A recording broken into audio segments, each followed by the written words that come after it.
¿Qué tal? Buenos días, tardes, noches, lo que sea para aquellos que nos estén viendo, que estén viendo este primer capítulo de En Primera Persona. Hoy me encuentro primeramente con un gran amigo, un maestro, un doctor, que fue mi docente, pero no les voy a platicar yo de él, sino que vamos a ceder la palabra, a platicar sobre su trayectoria, sobre cómo llegó hasta este punto de hoy, que hasta ya fue a Colombia, señor. El doctor Víctor Manuel Varela Rodríguez. Hola, ¿qué tal, Aurelio? Un gusto ser la persona que abre este espacio tan importantísimo en primera persona. Muchas gracias por la invitación. Y bueno, sí, efectivamente, fui tu maestro ya hace algunos ayeres. Muy contento de estar donde estoy el día de hoy. Ha costado mucho, pero sin duda que ha valido la pena. Excelente. Y platíquenos, doctor, es licenciado en digamos que su currículum. De acuerdísimo, rapidísimo en 3 pasos. Bueno, soy licenciado en contaduría, egresado de la Unidad Académica de Ahuacatlán. Casi inmediatamente al egresar la licenciatura fui invitado por el entonces coordinador de la institución a formar parte de la planta docente, al mismo tiempo que me formaba como máster en impuestos, generación 2003-2005. Y bueno, estuve como máster alrededor de 10 años, 8 para ser exactos. Y PRODEP, una institución federal, abre una convocatoria para estudios de posgrado, ya sean nacionales o internacionales. Y en ese momento, bueno, encontré un posgrado que creo que se acomodaba en ese momento a lo que yo deseaba formarme, y bueno, nos fuimos a estudiar a la Nova Southeastern de Miami, Florida, el doctorado en educación con una especialidad en diseño instruccional y educación a distancia. Este doctorado, bueno, fue con modalidad semipresencial. Nosotros, bueno, yo acudía cada mes a la Ciudad de México a recibir una clase presencial, el resto era virtual. Y en el verano nos trasladábamos al campus universitario en la ciudad de Miami a estar allá 15 días concentrados en la cuestión de elaboración de tesis, seminario de investigación, etcétera, que requería el programa. Y bueno, así fue como llegué a tener el doctorado, titulándome el 31 de diciembre del 2017. Ya tiene sus añitos. Ya tiene sus añitos. Bien, como vamos a platicar de trayectoria y queremos saber de la historia de superación, ¿verdad? De la historia de éxito, es lo que queremos conocer, queremos transmitir, ¿verdad? A los que nos están viendo, hasta dónde se puede llegar cuando queremos llegar, cuando le tenemos el esfuerzo, cuando le ponemos el esfuerzo, las ganas, ¿verdad? Y la dedicación, sobre todo disciplina. Entonces, digamos, estamos en secundaria, ¿verdad? Pasamos a bachillerato. ¿Por qué contabilidad? Ok, bueno, te platico rápido. Bueno, mi papá, campesino, además de labrar la tierra, cuidaba ganado de un particular. Mi mamá, ama de casa, pero al mismo tiempo artesana, que se dedicaba prácticamente a producir productos con la masa del maíz, ¿no? Lo que conocemos como las tostadas, sopes y demás. Pues comenzaron a darnos pues educación a mis hermanos y a mí. Soy el último de 9 hermanos. Entonces, bueno, en un momento sí quise estudiar una ingeniería, porque un maestro del bachillerato precisamente me decía que era muy hábil con los números. Decía, eres muy capaz y creo que una ingeniería te vendría bien. Entonces, bueno, dije, ¿por qué no? Y bueno, al momento de hacer solicitud, en aquel momento todavía se podían hacer dentro de nuestra máxima casa de estudios, solicitar a 2 o más carreras. dependiendo de lo que el estudiante quisiera. Solicito a la ingeniería en sistemas computacionales y al mismo tiempo sabía que aquí en Ahuacatlán estaba pues ya nuestra unidad académica y ofertaba las carreras de contaduría y administración. Obviamente las ingenierías tenían que ser en Tepic, situación que la economía familiar, bueno, no me permitió en su momento, aun cuando sí fui aceptado, no me permitió cursarla. Y bueno, no es que yo decidiera o que fuera como, bueno, el premio de consolación, sino que era algo que a mí me gustaba. De hecho, ya había tomado yo cursos de contabilidad previo al ingreso a la carrera. Y efectivamente, pues así fue. Ingreso en el año 1998 a la unidad académica, estudiar contaduría. Y creo que es algo que en lo personal me agradaba mucho, puesto que era una forma de querer ayudarles a mis padres, pues a la cuestión de la administración. Así es como se decide por contabilidad.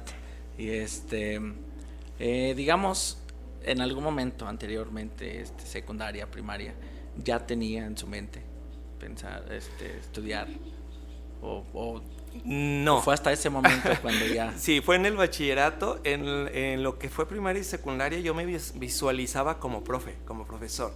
Entonces de ahí ya viene. De ahí ya venía, que por allí le iba a dar, ¿no?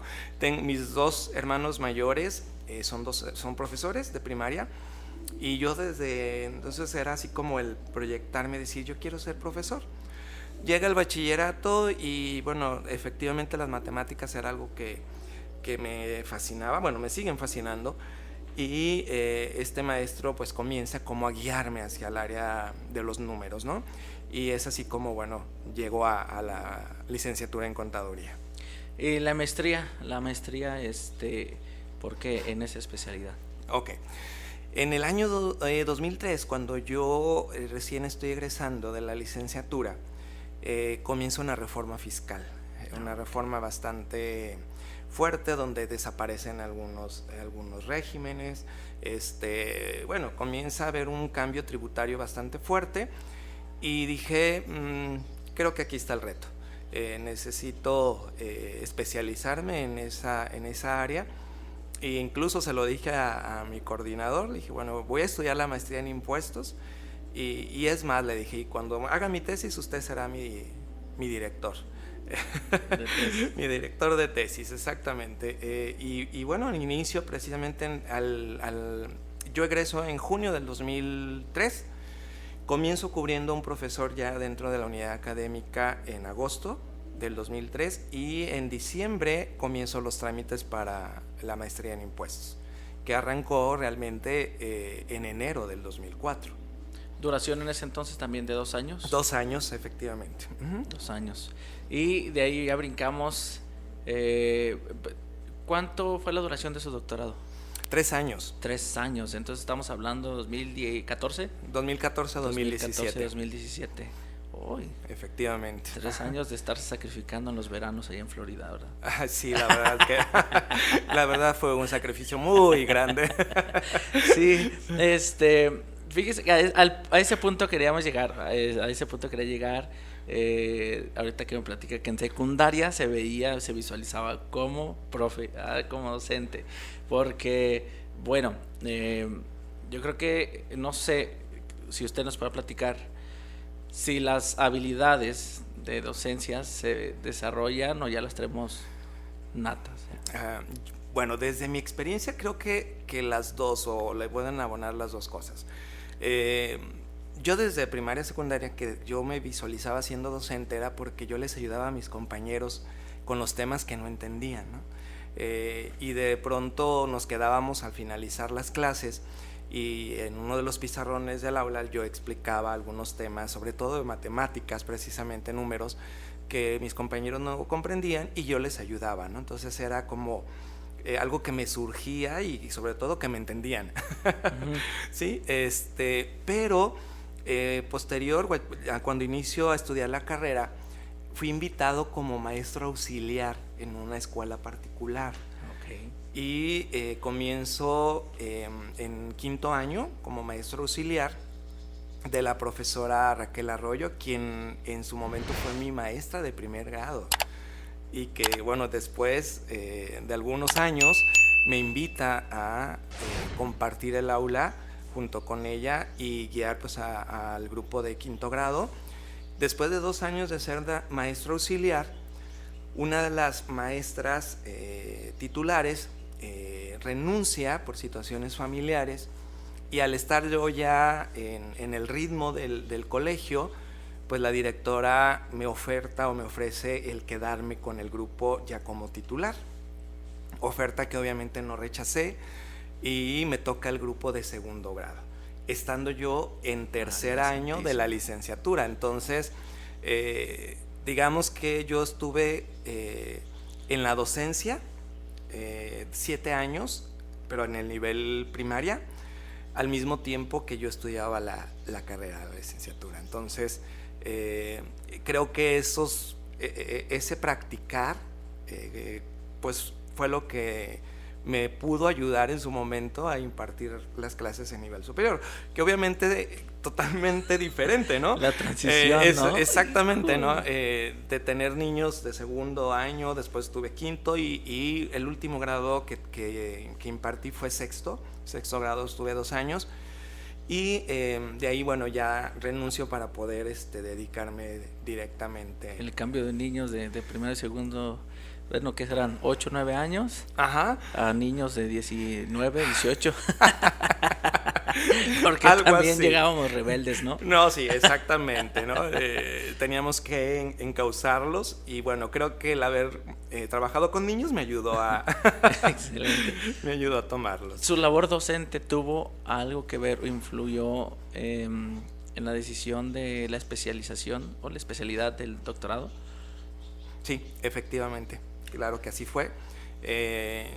Yo al momento de estar ya impartiendo clases, obviamente que me interesé mucho por las cuestiones de la didáctica, de la parte de la educación, las técnicas de aprendizaje y demás. Y bueno, comencé con aprendizaje autónomo, ¿no? Donde yo podía capacitarme y formarme como docente.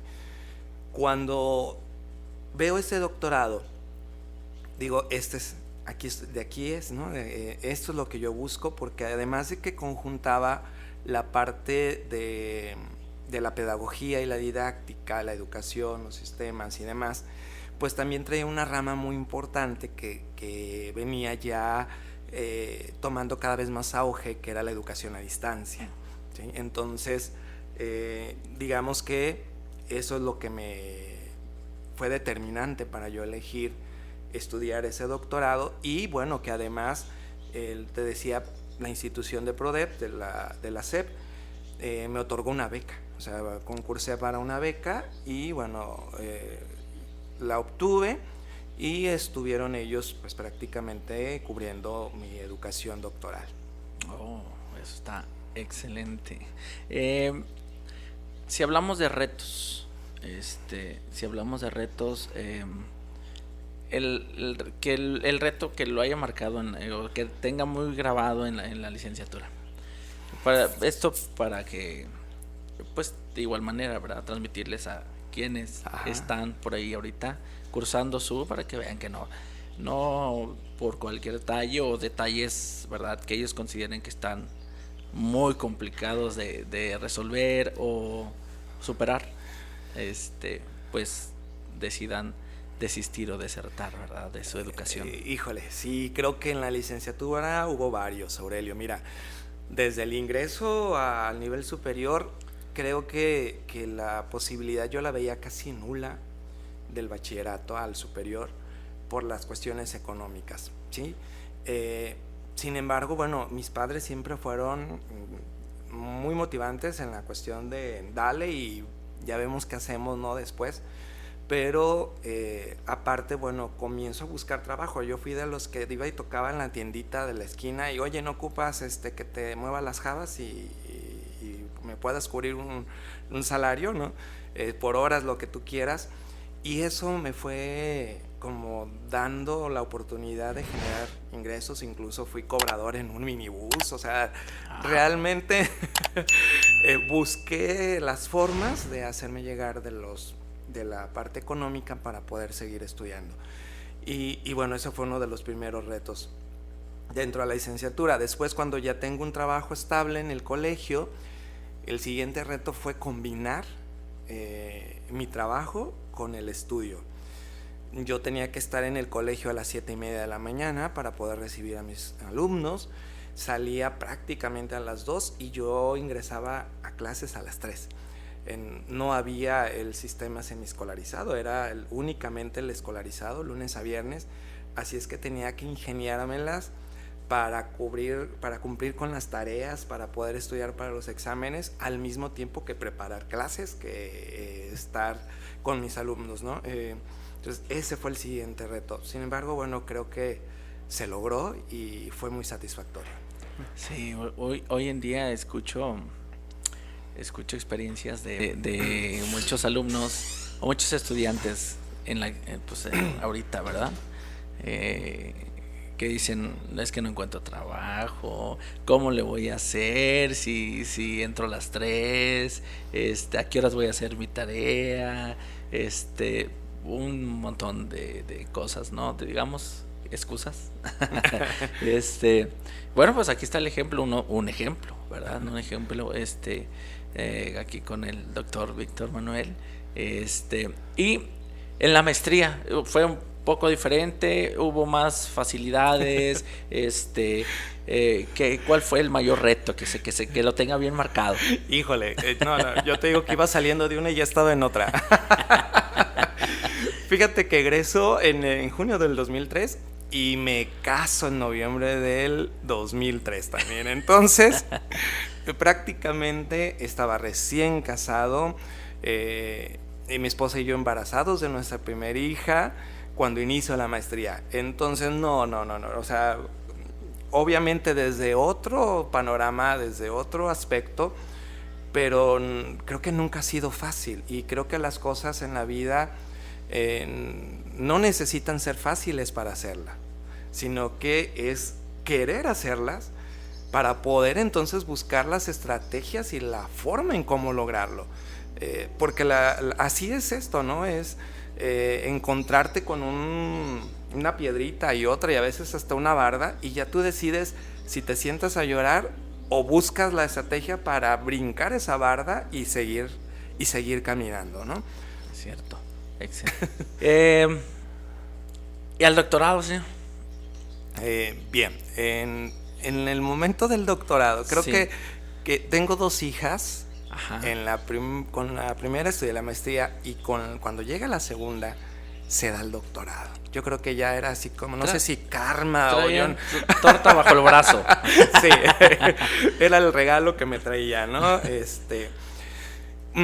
El doctorado yo lo supe de él por una madrina, una amiga que quiero mucho, la ingeniera Claudia Quesada, donde ella había comenzado a estudiar este doctorado.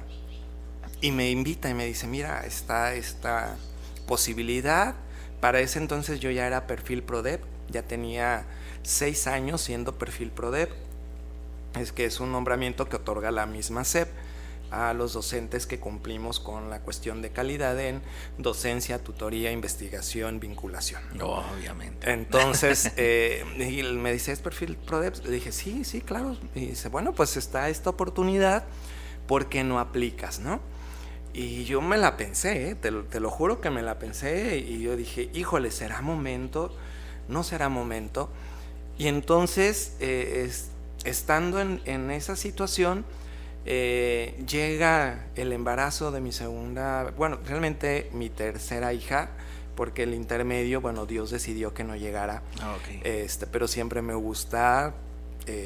claro, tenerlo en cuenta porque existió, claro, ¿no? Y se queda en el corazón. Así es. Pero cuando estamos embarazados de mi última hija, pues se da esta oportunidad y dije, bueno, ok, ¿la tomo o no la tomo? ¿Sí? Y realmente me la pensé mucho. Sí me gustaba, sí era lo que yo buscaba, sí era lo que yo quería, pero pues también estaba esta otra parte en la que quizá cuando ingresara, si era aceptado en la beca, pues mi hija iba a estar muy pequeña, ¿no? Prácticamente recién nacida. Pero, bueno, aquí mi esposa me dice, bueno, pues, ¿por qué no? Dale, ¿no? Y yo dije, pues ya no, si así fue la licenciatura, así fue la maestría, pues ¿por qué no el doctorado, ¿no? Y solicito. Dije, bueno, pues si es mío, se va a dar, y si no, definitivamente no va a pasar. Y en julio del 2014, pues, oh sorpresa, llega el sí, ¿no? Por parte de PRODEP, se me aprueba el recurso y yo inicio a estudiarlo en septiembre del 2014, 2 meses después de haber nacido mi hija, la última, la más pequeña. Entonces, obviamente el estarme trasladando a la Ciudad de México y demás implicó muchas cosas, pero te repito, cuando tienes muy fija la mirada en algo, creo que los retos se enfrentan y se afrontan. Sí. Y pues bueno, hay que romper todo lo que se venga, ¿no? Así es correcto. Al momento de finalizar, bueno, al momento actual, ¿verdad?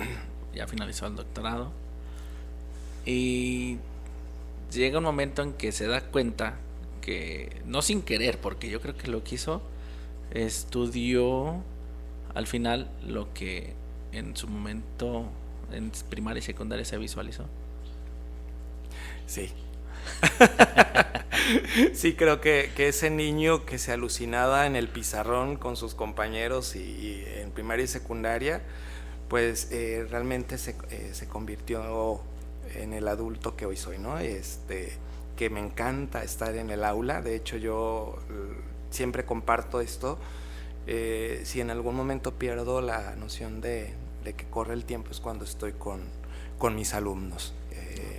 Me fascina y creo que lo disfruto y bueno, eso creo que ayuda a que mis estudiantes puedan también enamorarse de las ciencias. Soy testigo. Soy testigo de su profesionalismo y además de su dedicación y su dinamismo, su dinamismo en el aula en el salón de clases, de verdad. Y lo siguiente, pues, como no hablar de cosas tristes, pero o más cosas un poquito más técnicas quizás, no me gusta de preguntar qué le falta, sino qué le pudiéramos aportar ahorita que usted tiene el doctorado en educación, en la especialización en especialidad de diseño instruccional y educación a distancia. Y educación a distancia.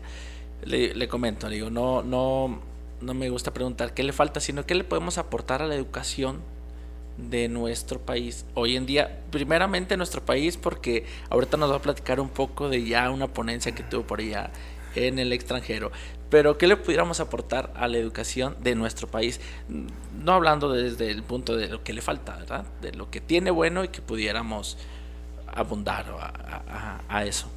Ok, bueno, creo que falta incorporar dentro del sistema educativo mexicano una mayor independencia en la cuestión de no formar mano de obra, sino formar líderes, formar personas que quieran emprender, que quieran buscar triunfar y ser exitosos, ¿no?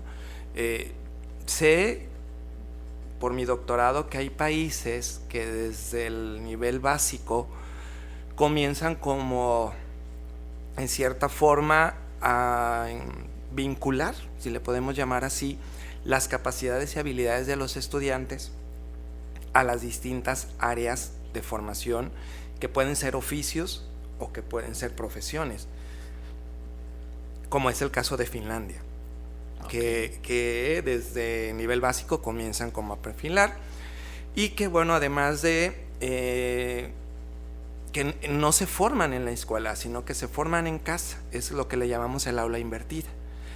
A la escuela van a cumplir las tareas, a hacer las tareas, a resolver dudas, pero forman al estudiante con una vocación de autosuperación. O sea, que ellos tienen que estudiar en casa, tienen que capacitarse en casa, y a la escuela únicamente van poco tiempo para poder nada más resolver algunas cuestiones, hacer tareas y demás. Entonces, eso en cierta medida creo que en México nos hace falta. En el sistema educativo mexicano ha estado muy presente el que 1 más 1 son 2, y así tienes que replicarlo siempre, ¿no? Tienes que hacer lo que te indica, ¿no? Es como cuando nos dicen dibuja una flor, y entonces cada uno de los estudiantes puede imaginar una flor en distintos aspectos. Quizá uno en el campo, otro se lo imaginó en una florería, otro se lo imaginó en el pelo de su hermana, de su madre, no sé. Entonces cada uno tiene sus propias características propias e individuales, pero que cuando la maestra dice no, una flor se hace con un circulito y luego los pétalos son así, y entonces nosotros ya estamos induciendo al estudiante a que sea de una sola forma. Y creo que falta esa parte donde el estudiante desde el nivel básico puede explotar sus habilidades y cualidades desde cómo es, para que entonces ahora sí, cuando llegue el momento de iniciar una profesión, una carrera universitaria, pues el estudiante ya venga con toda, o sea, con una potencia de sus habilidades, que no le dé miedo decidir sobre qué área se va a formar. ¿Por qué? Porque a él ha sido siempre de una manera. Entonces, ¿cuál es el problema cuando llegan al bachillerato y quieren comenzar a buscar una carrera profesional? Que no saben qué estudiar, no saben para qué son buenos, no saben. ¿Por qué? Porque vienen formados de un sistema donde se les dice qué hacer. Incluso muchos estudiantes les preguntan a sus maestros, como que ¿de qué me ve talento? ¿Como usted qué cree que yo pudiera hacer? Y es precisamente porque siempre les hemos dicho qué hacer, ¿sí? Entonces creo que falta esa parte donde al estudiante desde nivel básico se le forme para potenciar sus habilidades y cualidades. Alguna vez escuché una frase, escuché a alguien decir, la verdad no recuerdo quién, pero creo que lo escuché dentro de una conferencia y lo vi tras una pantalla.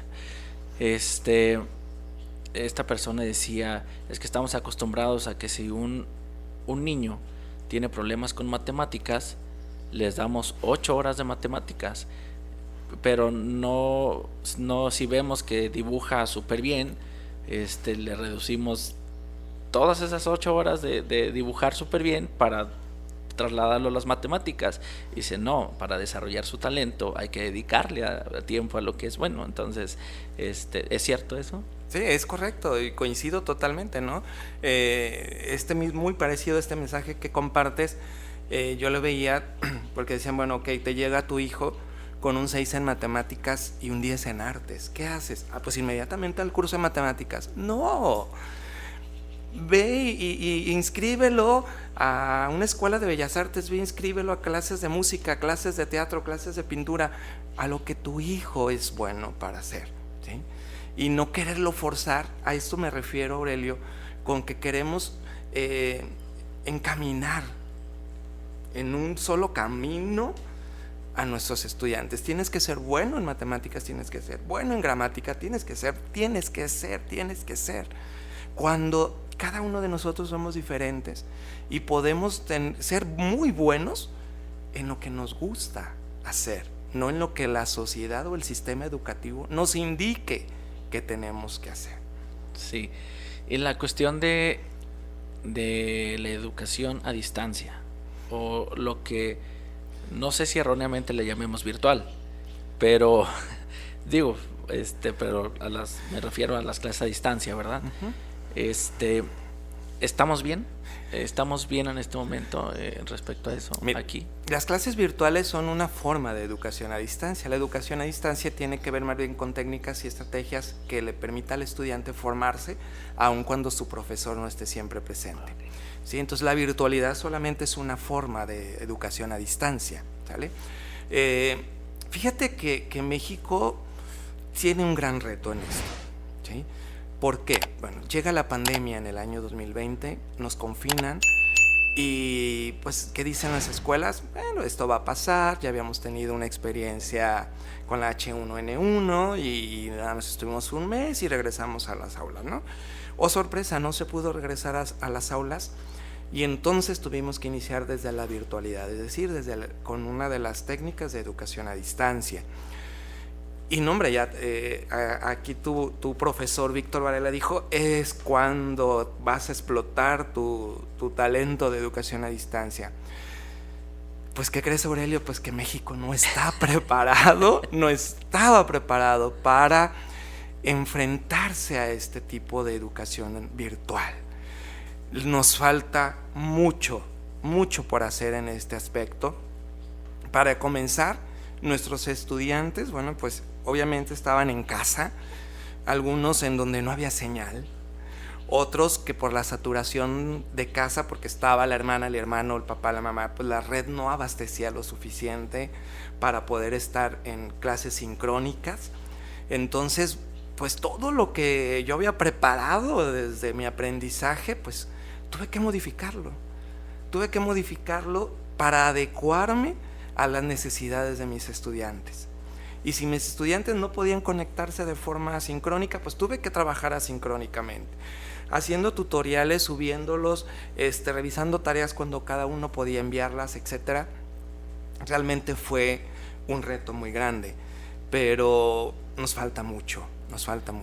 Yo me parece haber visto que en algunos países acudieron, por ejemplo, los estudiantes, más bien los docentes o la unidad académica de medicina, por ejemplo, acudió a la unidad académica de sistemas y programación, no sé, informática, y le solicitaron a esa unidad académica unos programas o programar un sistema en el que pudieran virtualizar un cuerpo humano y que pudieran ver desde el otro lado de la pantalla los alumnos cómo se podían mover, cierto, pues, por ejemplo, una cirugía, simular una cirugía, este tipo de cosas. Entonces dije, aquí yo no lo vi. No, efectivamente, no, aquí, híjole, tuvimos o avanzamos como pudimos, pero definitivamente que la educación en México tuvo un retraso, más del que ya traía, ¿no? En cuestión del tiempo y de la actualidad, ¿no? Si México iba 20 años atrás, creo que con la pandemia nos fuimos 25 años atrás, ¿sí? Sí. ¿Por qué? Porque no teníamos las herramientas para poder enfrentarnos a esta situación. Creo que eso afectó mucho hasta en el deseo de que los adolescentes, que en ese entonces eran adolescentes, quisieran estudiar, ¿no? Bueno, me parece. Pero antes de continuar por ese ladito de ese tema, me gustaría nos platicara de su experiencia por allá en el país de Colombia. Ok, sí. Bueno, tuve, a Dios gracias, la oportunidad de estar 10 días en el país hermano de Colombia. Iniciamos ya hace casi un año trabajos de investigación con un grupo de docentes mexicanos de la Unison, de la Universidad de Sonora, y al mismo tiempo con docentes de la Universidad Nacional Abierta y a Distancia de Colombia. Y bueno, comenzamos a hacer proyectos en conjunto respecto a empresas, emprendimiento, educación, que son como las líneas de investigación que yo realizo, ¿no? Y hace aproximadamente 4 meses nos hicieron la invitación a 3 docentes de México, entre ellos tu servidor, para poder acudir y compartir con ellos resultados de investigación. Y bueno, pues así fue. Estuvimos compartiendo. Fue una grata experiencia, además de obviamente el compartir, pues creamos lazos académicos de investigación y de amistad bastante sólidos y fuertes. El rector de la UNAD nos recibió, de una forma tan cálida que nos hizo sentir en casa. Y bueno, nos dejó las puertas abiertas de la universidad, dispuestísimo a crear convenios de colaboración con la Autónoma de Nayarit, con la Universidad de Sonora, para poder no solamente vincular docentes, sino vincular estudiantes, que podamos nosotros recibir a estudiantes de Colombia, de la UNAD específicamente, y que nuestros estudiantes puedan irse a estudiar algún semestre en las aulas de esta institución. Así es de que bueno, fue muy muy grato estar por allá. Qué padre, sería unos intercambios de esa manera. Unos intercambios estudiantiles. Por ahí escuché, dentro por ahí de un aula educativa, puro por ahí escuché, ¿verdad? No quiero decir dónde. Que una política educativa, ahorita que estamos hablando de países vecinos y países de aquí de Latinoamérica, que una política educativa creada aquí en el estado de Nayarit, por un nayarita, se la llevaron para Cuba y allá la implementaron, y que hoy es todo un éxito. Por allá, ¿cómo está la absorción de esos intercambios culturales ahí en Colombia? Si de lo que le lleva, por ejemplo, lo que se les lleva de otro lugar, ¿cómo está la absorción? ¿Cómo lo reciben? Creo que ellos han avanzado mucho en esa parte. Están totalmente receptores de lo que los compañeros de otro país les llevan para poder aprender y poder mejorar su actividad docente o su actividad de investigación. Creo que es algo a lo que nosotros como mexicanos nos falta un poco, ¿no? Creo que somos muy celosos de esa parte y que cuando viene un extranjero es así como que pues chido tu discurso, padre tu investigación, pero pues aquí en México funciona de otra manera, ¿no? Y ahorita que comentas esa parte de que, bueno, no siendo nayarita, siendo mexicano, no se implementa en México, sino se implementa en otro país, pues tiene que ver con esto precisamente, donde no hay como esa apertura a innovar, ¿sí? A que si, bueno, yo tengo los elementos, tengo la parte de la formación en investigación, ya tengo yo las bases para poder implementar una técnica diferente, educativa o empresarial, o como de lo que cada uno desde sus áreas puede aportar, pues no existe el apoyo suficiente para poder implementar dentro del país. Y entonces, como mexicanos, de repente, bueno, tenemos que buscar algunas otras alternativas para poder explotar los talentos o las creaciones, ¿no?, que se tienen que te podemos implementar. Excelente. Sí, si pudiera darles un consejo o un mensaje,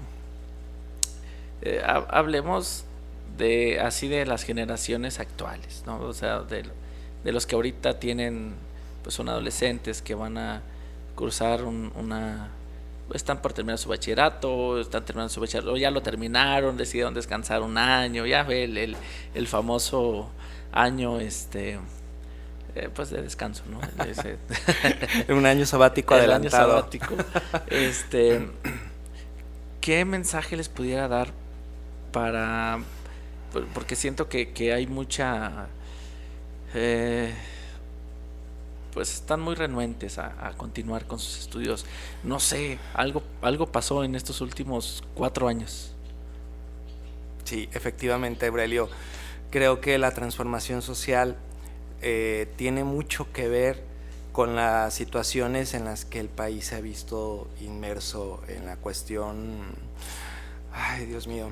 Creo que es multifactorial toda esta situación, pero culturalmente se está mandando el mensaje a los adolescentes de nuestro lindo México que es mejor esperar a que te den. y que todo es fácil, y si cuesta trabajo, pues entonces mejor espérate y recibe del gobierno lo que se pueda, ¿no? En ese momento, ¿no? Y creo que estamos entrando, yo no coincido con el término de generación de cristal que muchos comienzan a llamar, ¿no? Uh-huh. Creo que no va a que sean frágiles, ¿no?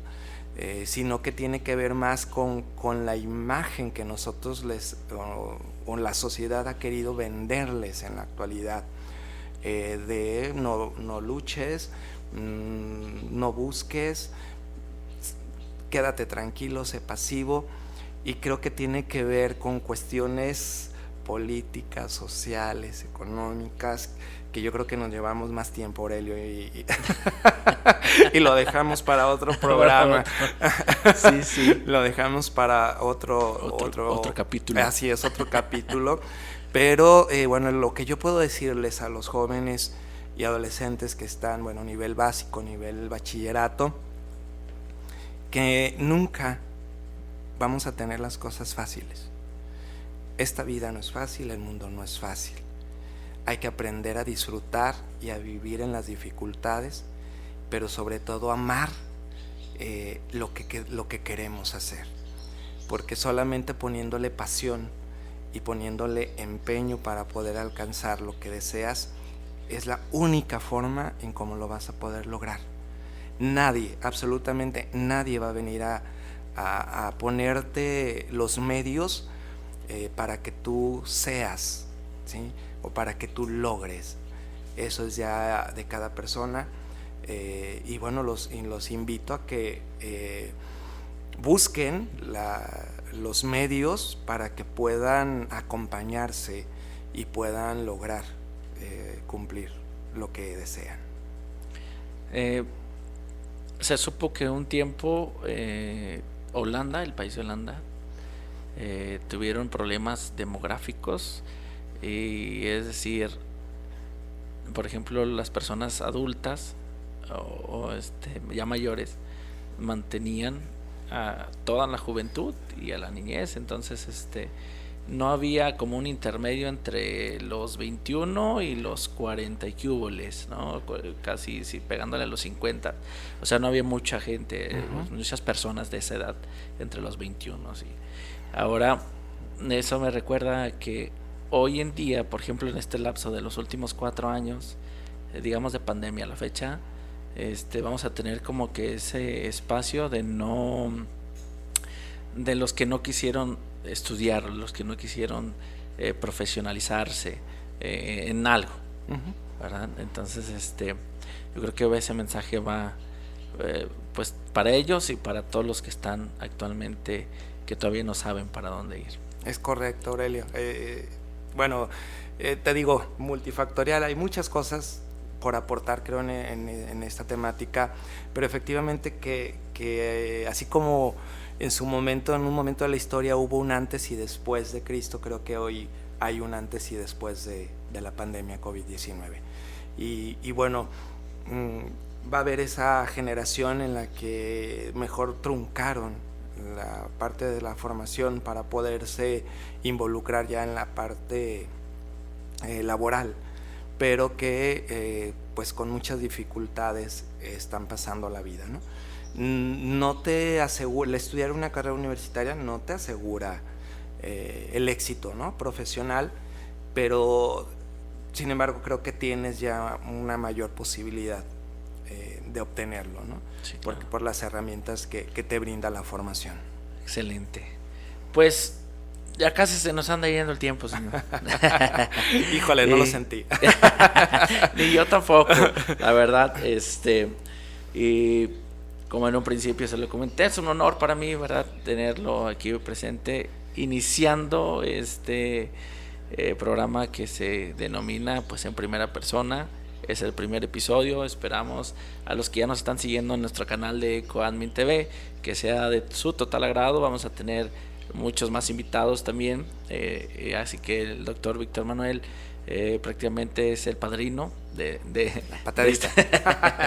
este programa, que es en primera persona. Recuerden que también tenemos el programa de ¿Cómo se llama, señor? ¿Cómo se llama el podcast que no es podcast? El podcast que no es podcast. Sí, ya recuerden que tenemos el otro programa que son Las Mentes Brillantes y ahí también nos pueden ver.